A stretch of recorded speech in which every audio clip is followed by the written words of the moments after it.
मतलब वो क्यू इस हिसाब की थी कि हमें पता लग रहा था कि किसका वीज़ा लग रहा है और किसका रिजेक्ट हो रहा है। वो ओपन होता है सारे, मेरे जो जब जहाँ तक मैंने देखा 18 काउंटर्स थे और सारे ऑफिसर्स अमेरिकन थे, सिर्फ 1 या 2 विंडोज़ बंद थी, बाकी 18 ही थी। मेरा 17th नंबर काउंटर पे था, मेरा भी अमेरिकन ऑफिसर ने ही लिया था। हम लोग जैसे क्यू में मूव कर रहे थे तो एक और सर थे, वो इंडियन ही थे। वो लोग हमारे को लाइन अप करवा रहे थे कि हमें कहाँ जाना है, वो हमें बताते थे। जैसे ही एक ऑफिसर के सामने 3 स्टूडेंट्स होते थे, जैसे ही एक सीट खाली होती थी वो हमें पीछे भेज देते थे। मेरे आगे 2 और वीज़ाज़ थे और मैं 17th नंबर काउंटर पे गई थी। फर्स्ट था टूरिस्ट वीज़ा किसी कपल का, वो रिजेक्ट हो गया था और मेरे आगे भी एक और वीज़ा था, वो F1 वीज़ा था। वो भी मेरे सामने ही रिजेक्ट हुआ था और मतलब मेरे सामने 23-24 इंटरव्यूज़ हुए थे और मेरे अलावा एक और का ही लगा था, उनका भी F1 था मास्टर्स के लिए। धड़कनें बढ़ रही होंगी उसमें फिर आपकी भी? हाँ जी, थोड़ी बहुत नर्वसनेस हो रही थी। बस मैं गई उनके पास, मैंने उन्हें ग्रीट किया ऑफ़िसर को और उन्होंने मेरे से पासपोर्ट माँगा, फिर मेरी I-20 माँगी और बाकी डॉक्यूमेंट्स माँग के उन्होंने मेरे से क्वेश्चंस पुट अप करना स्टार्ट कर दिया। मेरा फर्स्ट क्वेश्चन था व्हाई दिस कोर्स? तो मैंने उन्हें बताया I was interested in medical field और मैंने उनको 3 सब्जेक्ट्स का नाम दिया जो मैं वहाँ जाके पढ़ूँगी। जैसे मेरे पास मेडिकल थी तो मैंने नाम लिया बॉटनी, ज़ूलॉजी और बायोटेक्नोलॉजी और फिर मैंने बायोटेक्नोलॉजी जो मेरा मेजर सब्जेक्ट था जो मैंने वहाँ जाके ऑप्ट करना है, तो उसके बारे में थोड़ी बहुत इन्फॉर्मेशन दी और फिर उन्होंने अपना नेक्स्ट क्वेश्चन पुट अप किया which was regarding to funds कि आपको फंड कौन अच्छा, कराएगा? जिन बच्चों का जैसे अब आपका तो वीज़ा लग गया है, अब आपको तो पता है, जो बच्चे अभी अमेरिका जाना चाहते हैं और इंटरव्यू में ही बच्चे फेल हो जाते हैं, तो किस तरह से अपने आप को प्रिपेयर करें वो इंटरव्यूज़ के लिए, अपने इंग्लिश को कैसे मतलब बेहतर करें, तो वो थोड़ा आइल्स का स्कोर कितना मायने रखता है? आपको तो सब कुछ पता चल गया, आप हाँ उससे सब जी। लाइनों से गुज़र गए। उन बच्चों को थोड़ा लिए बताओ जो बच्चे अमेरिका जाना चाहते हैं, किस-किस फ़ील्ड को अपना मज़बूत करें? मेरे साथ है बिटिया प्रियांशी और प्रियांशी का अमेरिका का वीज़ा लग गया है। इनसे पूछेंगे कि वीज़ा की फ़ीस क्या लगी है इनकी और जो वीज़ा था, इंटरव्यू हुआ था एम्बेसी में, उससे पहले इनका कितना खर्चा आया था और इनकी फ़ीस कितनी है और आफ्टर वीज़ा कंसल्टेंसी फ़ीस कितनी लगी है। इंटरव्यू के दौरान क्या क्वेश्चन्स इनसे पूछे गए थे और क्या-क्या इन्होंने जवाब दिए और कितने सवालों पर इनको वीज़ा ऑफ़िसर ने इनको वीज़ा दे दिया। इन सारे सवालों का जवाब जानने की कोशिश करेंगे। आप भी अपने बच्चों को भेजना चाहते हैं, पूरा वीडियो सुनना क्योंकि जो क्वेश्चन्स होते हैं, वहाँ एम्बेसी में जो इंटरव्यू होता है, बहुत सारे बच्चे अच्छा पीटी का स्कोर होता है, आइल्स का स्कोर भी अच्छा होता है और उसकी एजुकेशनल मार्क्स भी अच्छे होते हैं, लेकिन वहाँ इंटरव्यू में बच्चे झिझक जाते हैं, वहीं मार खा जाते हैं और इसी कारण उनका वीज़ा नहीं मिल पाता। तो बिटिया प्रियांशी ने किस तरह से वीज़ा लिया है, इनका अनुभव जानने की कोशिश करेंगे। सबसे पहले बधाई हो बिटिया आपको। Thank you sir. हैं? Thank you. अमेरिका जाएगी अब तो? हाँ जी। किसका सपना था अमेरिका? मेरे फादर का और मेरा। अच्छा, पापा क्या करते हैं? पापा टीचर हैं, पापा टीचर हैं, कॉन्वेंट स्कूल में कॉन्वेंट टीचर। स्कूल हाँ में। जी। आप भी कॉन्वेंट स्कूल में पढ़े हुए? हाँ जी। ओके, तो इंग्लिश तो अच्छी होगी फिर हाँ आपकी? जी। ओके, तो इसी कारण वीज़ा मिल गया आपको, हैं? हाँ जी। चलो बताओ आपने अभी हम सिरसा में बैठे हैं ना? हाँ जी। प्रॉपर सिरसा शहर में बैठे हाँ जी। हैं। सबसे पहले शुरुआत किसके मन में आया था कि मुझे अमेरिका जाना है? किसने कहा था कि अमेरिका की फाइल लगाएँ? मम्मा ने। मम्मा ने, हाँ हैं? जी। तो ये आपने फाइल कौन से रणबीर लोहान गोल्डन टाइम्स से हाँ लगवाई? जी। रणबीर लोहान के ऑफ़िस से ना? हाँ जी, रणवीर सर के ऑफ़िस इनके बहुत सारे वीज़ाज़ लगते हैं, अप्रूवल्स काफ़ी आते हैं, अप्रूवल रेट ज़्यादा है रणवीर सर के ऑफ़िस से, ठीक है। इसीलिए वहाँ से लगवाई थी। ओके और कितना खर्चा आ गया था आपका? इंटरव्यू से पहले कितना खर्चा है, ये बताओ? इंटरव्यू से पहले अराउंड एप्रोक्सिमेटली 1 लाख के आसपास। 1 लाख रुपए हाँ खर्चा है। जी। ठीक है और वीज़ा लगने के बाद कंसल्टेंसी फ़ीस? उनकी कंसल्टेंसी फ़ीस 1,20,000 है, ओके, रणबीर सर की। विद जीएसटी है। हाँ जी। ठीक है और आपकी यूनिवर्सिटी की फ़ीस कितनी है? मेरी यूनिवर्सिटी की एज़ पर माय कोर्स मेरे पास बैचलर्स ऑफ बायोलॉजी है, उसकी 1 सेमेस्टर की फ़ीस 6,25,000 है। ओके, यानी कि मेडिकल लाइन की फ़ीस तो सबसे ज़्यादा हाँ महँगी है जी, ना? मेडिकल लाइन सबसे ज़्यादा महँगी होती और है। इसी बैचलर में कई कोर्सेज़ की फ़ीस 4.5 लाख के आस-पास भी हाँ है? जी, वो बीबीए की कोर्स है और बाकी जो कॉमर्स के कोर्सेज़ हैं, हुँ। उसकी फ़ीस कम होती है, उनकी 4 साढ़े 4 5 लाख तक की हो जाती ओके, है। इसमें तो आपने प्लस 2 मेडिकल कर रखी है? हाँ जी, medical with maths. Medical with math, हाँ जी। ओके, तो ये बायोलॉजी तो फिर बहुत ज़्यादा स्कोप है वहाँ तो इसकी? हाँ जी, बायोलॉजी का स्कोप बहुत ज़्यादा है, ठीक है, इसीलिए कौन से स्टेट में एडमिशन हुआ है? मेरा मरे केंटकी। मरे केंटकी में। मरे सिटी है, हाँ, केंटकी स्टेट है। करे ओके, केंटकी स्टेट है, हाँ जी। मरे सिटी है। हाँ जी। ओके, ठीक है। आपने देख लिया होगा पूरा आपकी यूनिवर्सिटी के बारे में, केंटकी शहर के बारे में, कितना सुंदर कैसा शहर है? हाँ जी, काफ़ी शांत और पीसफुल स्टेट है और हुँ, मतलब पढ़ाई का स्कोप वहाँ पे बहुत ज़्यादा अच्छा है। हुँ, मतलब पढ़ने के लिए बहुत अच्छा शहर है, हम वहाँ जा सकते हैं। अगर बाकी स्टेट से कंपेयर करें तो बहुत पीसफुल स्टेट है, छोटा है, शांत सा है, तो पढ़ाई वहाँ पे ज़्यादा अच्छी होगी। ठीक है। और आपने जैसे यहाँ नीट का एग्ज़ाम क्यों नहीं दिया? डॉक्टर बनने की यहाँ नहीं सपना था, मेडिकल लिया था आपने? सर मेडिकल लिया था बट मुझे जाना ही बाहर था, मैंने जाना ही बाहर था इसलिए मैंने नीट के लिए ट्राई ही नहीं किया। ओके।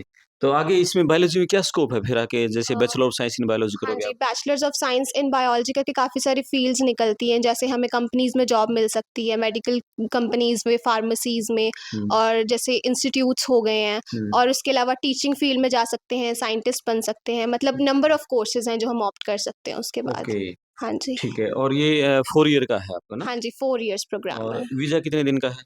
वीज़ा कितने वो मेरा 5 साल का 5 है। साल का हाँ वीज़ा है जी। ना? और 4 साल का आपका कोर्स हाँ रहेगा। जी। ठीक है। और सबसे मेन पॉइंट आता है कि इंटरव्यू जब हुआ था आपका हाँ ना? जी। इंटरव्यू कैसा हुआ था? कहाँ था इंटरव्यू आपका? दिल्ली में था। अच्छा दिल्ली में था। हाँ जी। और उस दिन का माहौल बताओ जब वहाँ एम्बेसी में आप गए और क्या-क्या क्वेश्चनिंग हुई थी? क्या-क्या आपने रिप्लाई किया उनका? पहले तो हम बाहर ही खड़े थे एम्बेसी के, मेरा टाइम 8:40 का था, जैसे हम लोग बाहर वेट कर मॉर्निंग रहे में? थे मॉर्निंग में 8:40 हुँ, का। हम लोग बाहर वेट कर रहे थे, फिर उन्होंने 8, 8:10, 8:20 करके सबको लाइन अप करवा के आगे हमारे चेकिंग्स हुई थी हुँ, और हमें अंदर भेज दिया था। फिर वहाँ पे दूसरी बार चेकिंग हुई थी और हमारे को वेटिंग एरिया में बिठाने के लिए बोला था और फिर लाइन टू लाइन जा रहे थे।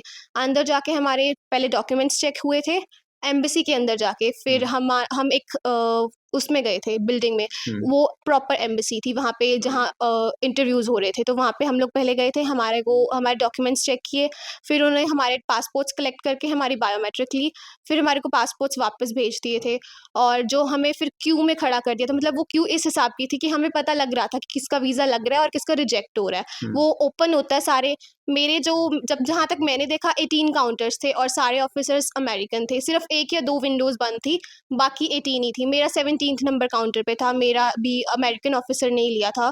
हम लोग जैसे क्यू में मूव कर रहे थे तो एक और सर थे, वो इंडियन ही थे। वो लोग हमारे को लाइन अप करवा रहे थे कि हमें कहाँ जाना है, वो हमें बताते थे। जैसे ही एक ऑफ़िसर के सामने 3 स्टूडेंट्स होते थे, जैसे ही एक सीट खाली होती थी, वो हमें पीछे भेज देते थे।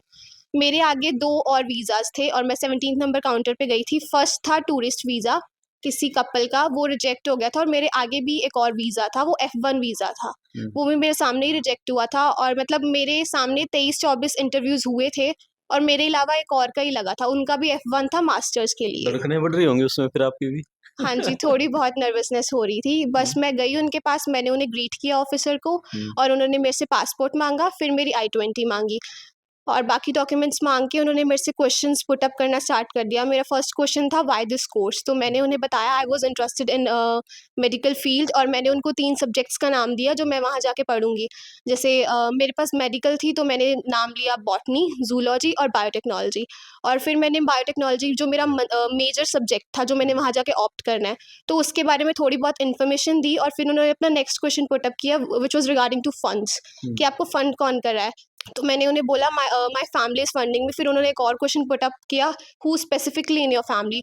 तो मैंने उन्हें बताया माय आंट और उसके बाद उन्होंने पूछा what does your father do? आगे से उन्होंने मेरे को पूछा थोड़े बहुत what is your family in? हुँ, और उसके बाद उन्होंने मेरे से नेक्स्ट क्वेश्चन पुट अप किया there are any relatives there? मैंने कहा नो और उसके बाद उन्होंने मेरे से एक और क्वेश्चन पुट अप किया था regarding my school official that who was your school official? तो मैं हमारी I-20 में गिवन था हमारा स्कूल ऑफिशियल, मेरी थी विनीसा डूपर। हुँ। तो मैंने उन्हें उनका नाम लिया और उन्होंने मेरे से बस एक ही क्वेश्चन और पूछा था और मुझे बोल दिया था that your visa is approved.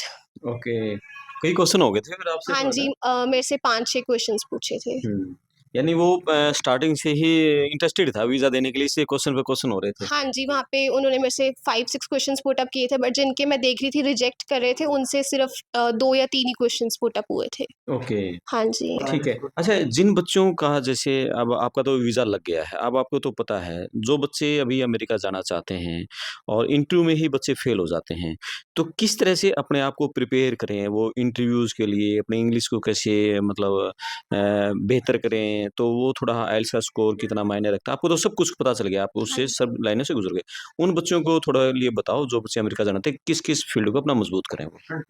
पहली बात तो वो लोग अपनी स्पीकिंग पे ध्यान दें, अपनी वोकैब्युलरी पे स्ट्रॉन्ग इंग्लिश वर्ड्स यूज़ करने हैं। मैंने जहाँ के वहाँ पे जो मैंने आईएलटीएस में सीखी थी स्ट्रॉन्ग वोकैब, कहते हैं ना डिफ़िकल्ट वोकैब, हुँ, मतलब एक सिंपल बोल रहे हैं एक आप डिफ़िकल्ट इंग्लिश बोल रहे हैं। हुँ, तो मैंने वहाँ जाके अपनी जो वोकैब प्रिपेयर की थी, मैंने डिफ़िकल्ट वोकैब प्रिपेयर की थी और उसी के अकॉर्डिंगली मैंने मैंने आंसर्स दिए थे।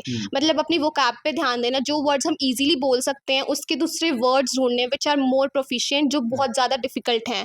ठीक है, इससे हमारा इंटरव्यूअर है वो इम्प्रेस हो जाता है दैट दिस पर्सन और this student is good in its English, वो प्रोफिशिएंट है। और मेरे भी 7 बैंड्स थे आइल्स में, बट कम बैंड्स वालों के भी वीज़ा लगते हैं, बस आपको वहाँ पे कॉन्फिडेंटली जाना होता है। मैं वेरी कॉन्फिडेंटली गई थी, अंदर जाके मैं नहीं घबराई because I knew I had to crack this visa. तो मैं अंदर जाके नहीं नर्वस हुई थी, और मैं बस गई, मैंने कॉन्फिडेंटली वीज़ा दिया और वीज़ा अपना वीज़े का इंटरव्यू दिया, और बस इंग्लिश प्रोफिशिएंट होनी चाहिए, this is the main thing. बिल्कुल, हाँ इंग्लिश जी। से और आजकल के बच्चे क्या करते हैं, इंग्लिश पे ही ध्यान कम दे रहे हैं और वो चाह रहे हैं कि अमेरिका चले जाएँ। हाँ जी, और एक चीज़ है ग्रामेटिक मिस्टेक्स, ग्रामेटिक एरर्स। वो लोग ग्रामेटिक एरर्स को भी नोटिस करते हैं। हम लोग समझते हैं कि ग्रामेटिक एरर्स नोटिस नहीं होते हैं, बट मेनली ग्रामेटिक एरर्स भी वो लोग नोटिस करते हैं। मैं जब फर्स्ट डे मेरा इंटरव्यू लिया था जन्नत मैम ने, देन शी टोल्ड मी, क्योंकि मैं काफ़ी टाइम से इंग्लिश से टच में नहीं थी, क्योंकि 3 महीने बाद मैं जा रही थी, उससे पहले मैंने किया था। बट एक दिन में इंटरव्यू मैंने जब दिया था तो जन्नत मैम ने मेरे को बोला था that you have to concentrate on your grammatic mistakes, क्योंकि मैंने काफ़ी टाइम से इंग्लिश को टच भी नहीं किया था, तो मैं कुछ ग्रामेटिकल एरर्स कर रहे थे, और मैम ने मुझे स्ट्रिक्टली बोला था कि मेरी इंग्लिश बाकियों से ज़्यादा अच्छी है, इसलिए मुझे ग्रामेटिक एरर्स बिल्कुल नहीं करने। जिनकी इंग्लिश प्रोफिशिएंट हैं उनके नोटिस में भी ज़्यादा आता है ग्रामेटिक एरर्स, तो उसके बाद नेक्स्ट डे से मैंने कोई ग्रामेटिक एरर नहीं किए थे। बिल्कुल, और वीज़ा मिलने के बाद घर में बड़ा खुशी का माहौल होगा। हाँ जी, काफ़ी था। मम्मा-पापा बहुत खुश थे। सारे रिश्तेदार, मम्मी-पापा सब बधाइयाँ देने के लिए आ रहे हाँ होंगे हैं? जी। ठीक है, कब बैठे हो जहाज़ में? कल ही। अच्छा, कल ही जा रहे हाँ हो? जी। बहुत बधाई हो आपको हैं। Thank you sir. चलो भाई, ये थी बिटिया प्रियांशी और कितनी शानदार तरीके से उन्होंने मतलब वीज़ा ऑफ़िसर क्वेश्चन पर क्वेश्चन किए जा रहे थे और 6-7 सवाल हुए इनके साथ क्वेश्चनिंग हुई और तब जाके ये हर क्वेश्चन का बहुत ही अच्छे तरीके से इन्होंने रिप्लाई किया, तब जाके इनको वीज़ा मिल पाया। क्या कहना चाहोगे गोल्डन टाइम्स के ज़रिए जो बच्चे जाना चाहते हैं? मैं रणबीर सर को और सबको थैंक यू बोलना चाहूँगी, क्योंकि बहुत स्ट्रॉन्ग टीम है। इन्होंने तैयारी करवाने से लेके पेपर वर्क से लेके हर चीज़ में बहुत हेल्प की है। मुझे कोई पेपर वर्क खुद ध्यान देने की ज़रूरत नहीं पड़ी। सर ने मेरा सारा पेपर वर्क सँभाल लिया था, और जब हम तैयारी करवाने गए थे, हमारे टीचर्स बहुत अच्छे थे। सभी टीचर्स ने हमारी पर्सनली हेल्प की थी। मेरे कुछ प्रॉब्लम भी हो गई थी डॉक्यूमेंटेशंस में, मेरी गलती की वज़ह से, और बट वो भी बाद में सॉर्ट हो गया था। सर ने सारा कुछ सँभाल लिया था।